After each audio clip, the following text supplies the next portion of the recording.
I'm Lily Wang. I'm an associate professor of foreign languages department in Harbin Engineering University, China, and a visiting scholar to the University of Kansas. My research area is African American women writers, so it's my pleasure to have an interview with Tayari Jones today. Hi, Tayari Jones. Nice to see you. Hello. Thank you so much for traveling so far. Oh, it's my great opportunity to meet you here. And I will ask the first question. Maybe this is a question being asked many times, but I'm still curious to know that. All your novels, including the new one, are set in Atlanta. What inspiration do you get from that city when you are writing? Well, as you know, Atlanta is my hometown. I was born there, and when I imagine a story, that's just for me where the people are. When I wrote my first novel, Leaving Atlanta, like many people, my first novel is about something that happened to me when I was growing up. When I was a kid in Atlanta, there was a serial murderer that killed 28 children, and 2 of them were students at my school. So when I wrote that, it was just very natural. It was not a deliberate act to write about Atlanta. But since then, I've been curious about Atlanta as the center of the urban South. As I'm a Southern person. I'm from the South, but I'm from a city. Mm-hmm. And most of the time when people think of Southern writing, they think of, I like to say, grandmothers and mules. Mm-hmm. I've never seen a mule. I do have a grandmother. But I wanted to kind of expand the understanding of what it means to be a person from the South. Yeah, the Southern writers, and also some people label you as the Southern writer. Yeah, do you like this label? I don't mind labels. I know a lot of writers get very sensitive about a label because they feel that when they are given a label, it somehow means they're not as important as someone else. But I don't mind labels. I wear many of them. I'm a Southern writer. I'm a woman writer. I'm a black writer. I'm all kinds of writers at once. I don't fear my identities. Mm-hmm. Okay. Your first novel is about the murder of children in Atlanta, and the second novel, The Untelling, is about the tragedy of a family on the impact of tragedy of family on the growth of a girl. And the third novel, Silver Sparrow, is about the relationship between 2 girls and also about the family and the marriage. Why do you have more focus on African American girl or women's life in your novels? Well, as I tell people, for years, I was an African American girl. Like, that was so much of my experience. I was a girl for years and years. And I do think that childhood, it's like time spent in a foreign country. Because childhood is its own world, right? Mm-hmm. Children, they have their own customs that adults do not do. They have their own traditional garments and clothes that adults don't have.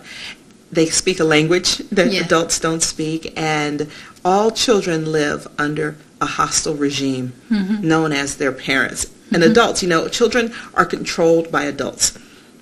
And so writing about childhood for me was so much fun because it was writing about a secret world that exists within plain sight. And in some ways, writing a novel about childhood is almost like writing a Russian novel. When you read the Russian novels, the people are always trying to circumvent around the regime. Yeah. So that was a lot of fun for me. And I also think that you can talk about the way a society truly works when you look at the way the society treats its most vulnerable members, which are children. And then you say, then in the U.S. you go to black children, then to black girls. And black young women? Yes, and you can see how things work. And also for me, I just get great pleasure. I get a lot of pleasure from my writing. I think a lot of times people say, I wrote to save my life, or I wrote for this larger purpose. And I do hope that my writing achieves a purpose, but I just love it. I just enjoy sliding into that fictional world, see what these people are doing in there. Okay. Will you focus more on the adults the young women or the young men in your future novels?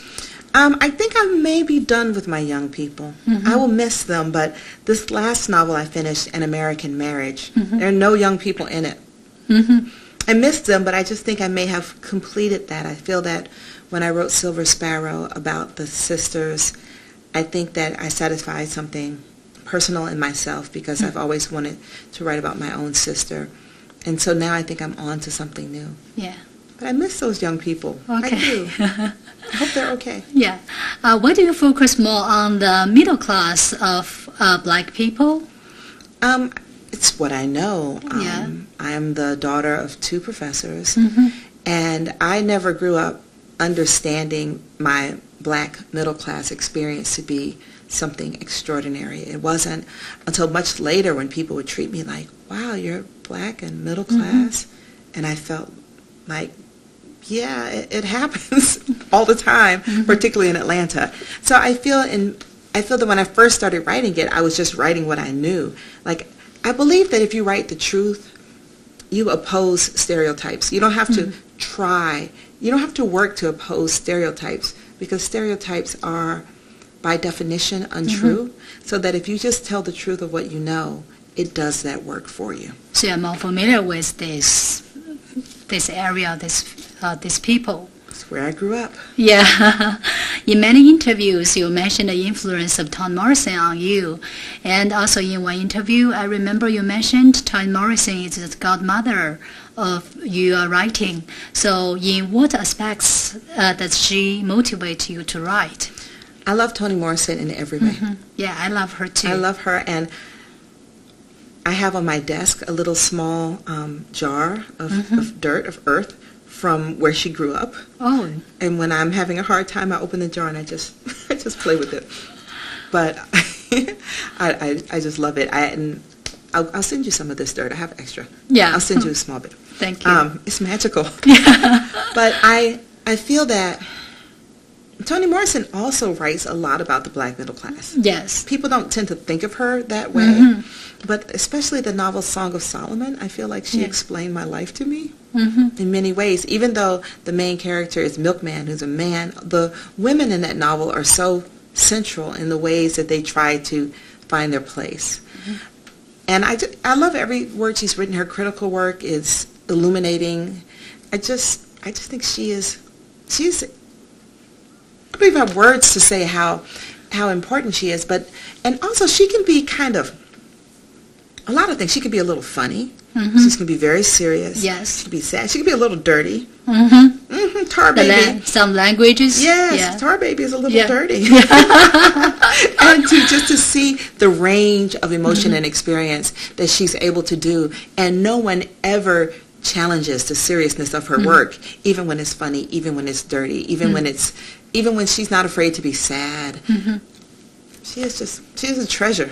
Oh yeah, she's a treasure for black women writers and also American literature. The world, the universe, even on Mars, they are reading her. Yeah. If Tayari Hurston represent the first generation of black women writer and Toni Morrison can represent the second generation, do you think you can be considered as the third generation? I may challenge your math on that a little bit in that there's a lot of room between Hurston. I guess you would say Hurston may represent the first generation of fiction, maybe. Oh, yeah. Because the nonfiction with Harriet Jacobs, I think, would be the first generation. But that number aside, and then in between Hurston and Morrison would be, for example, Ann Petrie and The Street. But I would love to be considered an heir of Toni Morrison. Who would refuse? Yeah. You know, she is our queen mother. But I do think there is a generation in between. But I feel that many of those writers are not publishing anymore. When I wrote An American Marriage, I was looking for people to endorse my novel, and I realized that the generation of women. See, I am born 1970. So I'm 47, but like the women who were born perhaps in 1960, 1950, I don't know what has become of their work.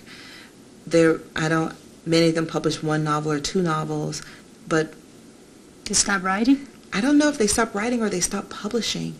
My guess is they probably stopped publishing because writers, they can't help themselves. They continue to write, but publishing is a different creature. But I do like to think of myself as trying to carry forward the work that Toni Morrison, Alice Walker, Gloria Naylor, the work that they did. What literary legacy did you get from those previous African American women writers? Well, Alice Walker is also from the state of Georgia, and she also attended Spelman College, as I did. So I feel a direct connection there. And I really like the way Walker embraces her Southernness.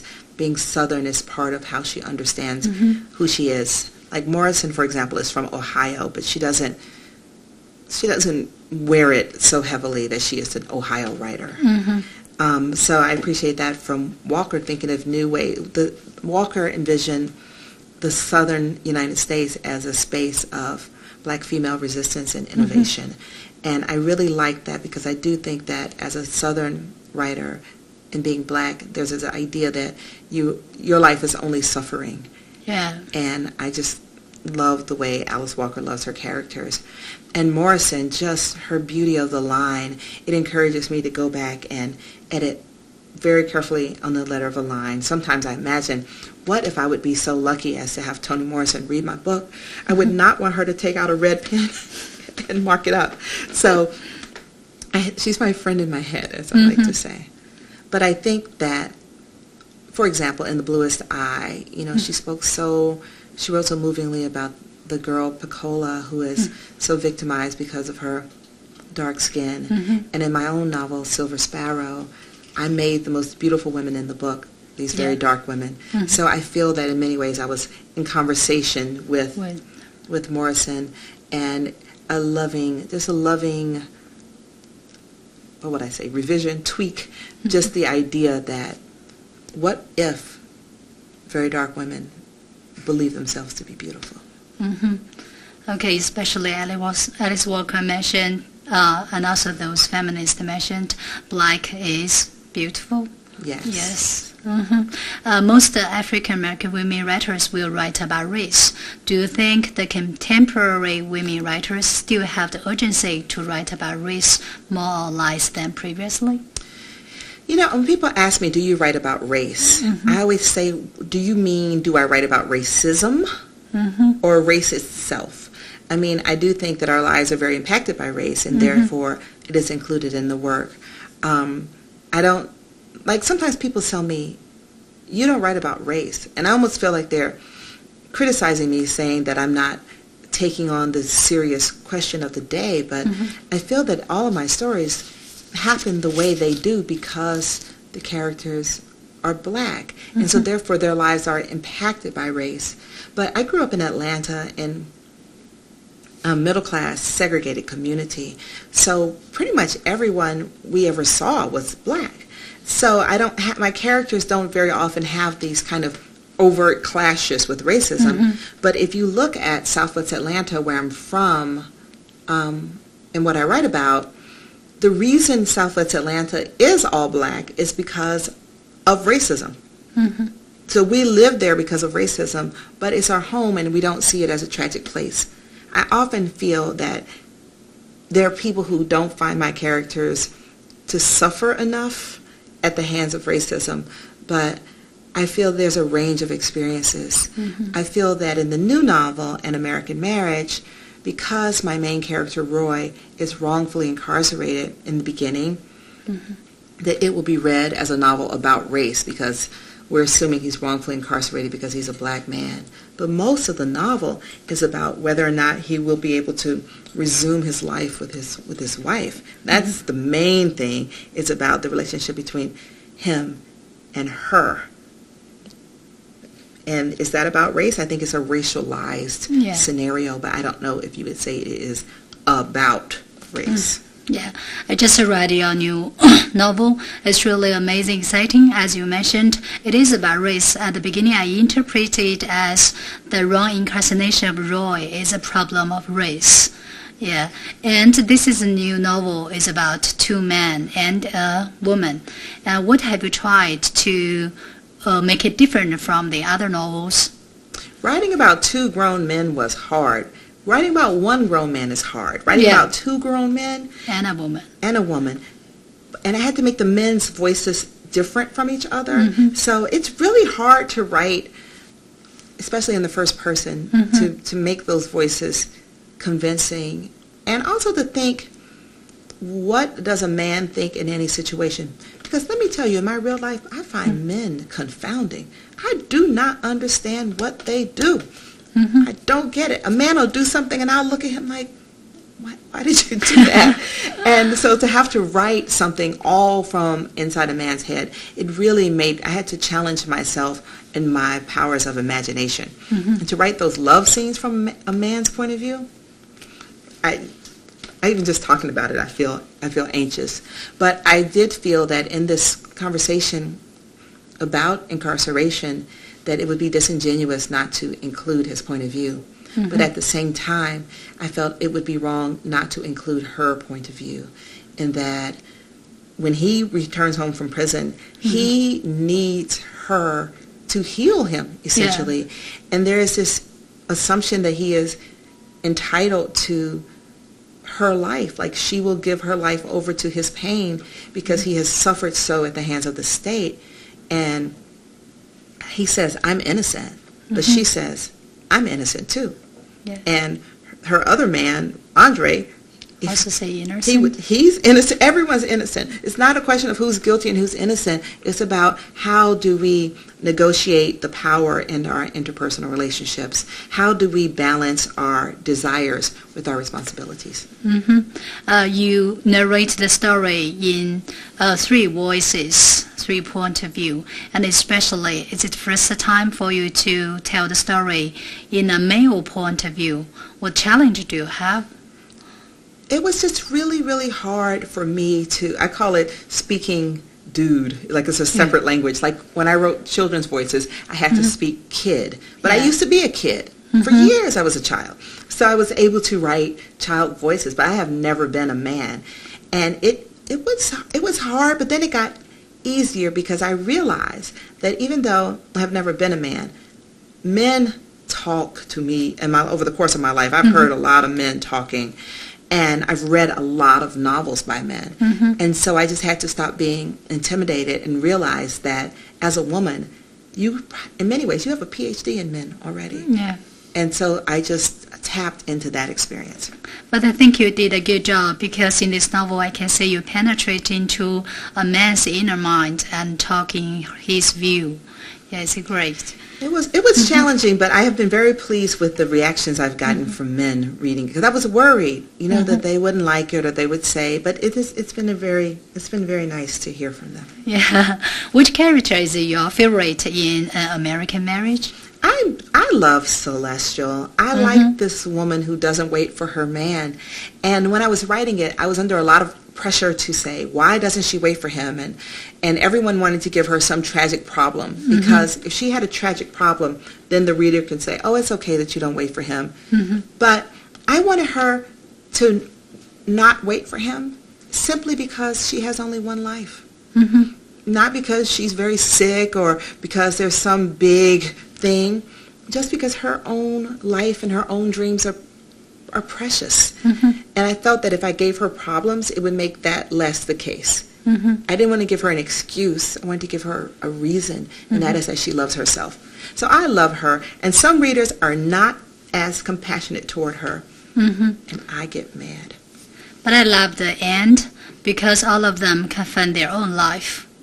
Yeah, Roy, although he didn't stay with Celestial, well, he can also have a good life. Well, I decided at the end that these people had suffered enough, and I decided to give everyone, I felt like Oprah. You know how Oprah's like, you get a car, and giving everyone a car. I felt like I gave everyone some hope. Like, you get some hope, you get some hope. I've never written a book where I gave everyone a little gift at the end, but I felt these people had suffered. It was the least I could do. Yeah. In most of your novels, you tell us the story about the family, about love, about marriage. What's your understanding of love, marriage, and loyalty? Well, in this one, I decided that Sometimes people say if a marriage is good, it will stand the test of time. If a relationship is good. But, a lot of terrible relationships last forever. That's part of why they're so terrible. So I decided that what if we don't use whether or not it lasts as a measure of whether or not the relationship was sincere.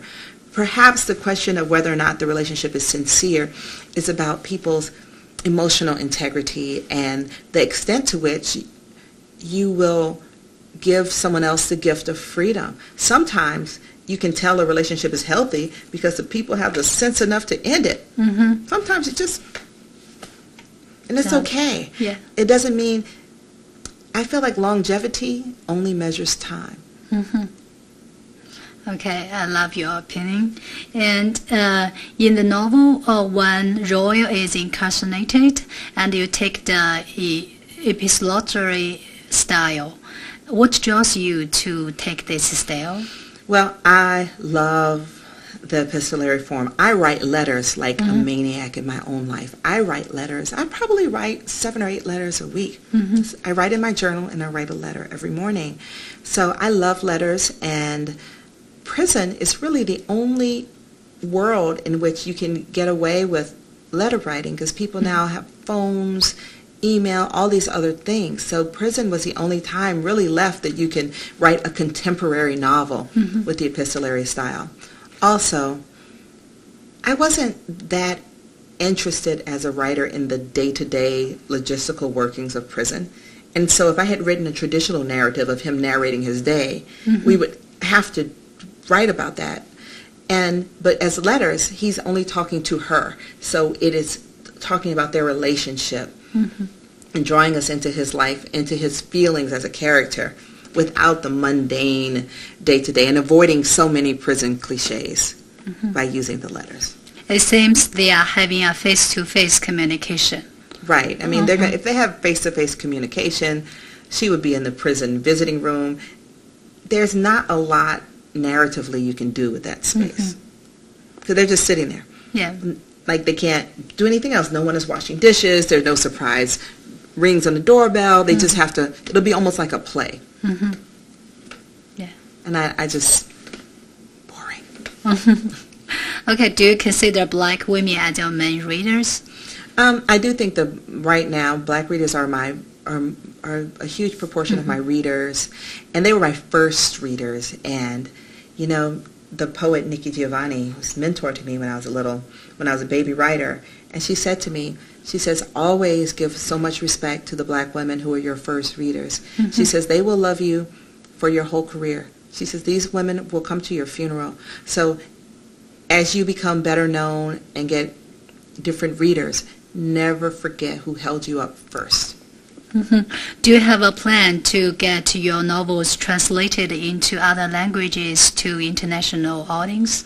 I've been disappointed in some ways about the fact that my work has not been translated. I don't know if you know the way it works, but the publisher, like my American publisher, tries to get publishers from other countries to accept the work for publication. And my work, they have always said to be too American. But I feel that there's a much more interest in black writers who, as we say, write about race. Because I think that the work is considered to be more sociology than literature. So that it should be telling the story about the Negro problem. But because my white colleagues, they can write a story about a family and no one says it's not universal enough. So because I'm not doing that sociological work in an overt way, I think that the work has not been translated. I think because this novel has this aspect of wrongful incarceration, even though Roy is out of prison, he's out of prison like here. Yeah. The wrongful incarceration is just an aspect of it, but I think that makes it topical and about a quintessential black experience, that it will probably be translated. It's already been optioned for publication in Australia. And I'm pleased about it because every writer wants a broader audience. And what I'm doing is for every translation, I'm reading books from that country because I do believe it should be reciprocal. I don't think you can say, Australians should read me, and then I don't read them. So I am using this as an opportunity to expand my reading. So I'm pleased about it, but I'm also just saying, well, hopefully this will cause my other books to be translated as well. Do you have a plan for your next book? No, I kind of, sort of, I'm thinking about it. It's so hard to write when you don't know what you're writing. Like, I have some characters. They're nice people. I like them. But I don't know what they're doing yet. They haven't told me. Okay. What impact do you think interaction with an international audience will have on your writing? Well, I do think that anytime you have an interaction with another country, another culture, it causes you to look at your own culture in a different way. I am working on a project at the Black Mountain Institute at the University of Nevada, Las Vegas, and I'm writing, it's called Demonstration School, because when I was a child, my father had a Fulbright, and we lived for 1 year in Nigeria. And it did definitely change the way I understood myself as American, but also as a black person being in Nigeria, where they don't think of themselves as black in juxtaposition to a white society. And I'm writing now kind of memoirish essays about, you know, what it was like to live there. And so in Nigeria, what I learned was what it was to be black with a small b, not with a capital B. Oh, I hope you have a more broad international audience with this book, the new book, American Marriage. Thank you so much, Tayari Jones, for coming to have an interview with me. I'm so glad to meet you here. Hope you have a chance to visit China and to have a book tour in China. Okay? Oh, I hope so. Thank you so much for traveling here. It's been delightful to meet you. It's my pleasure. Thank you.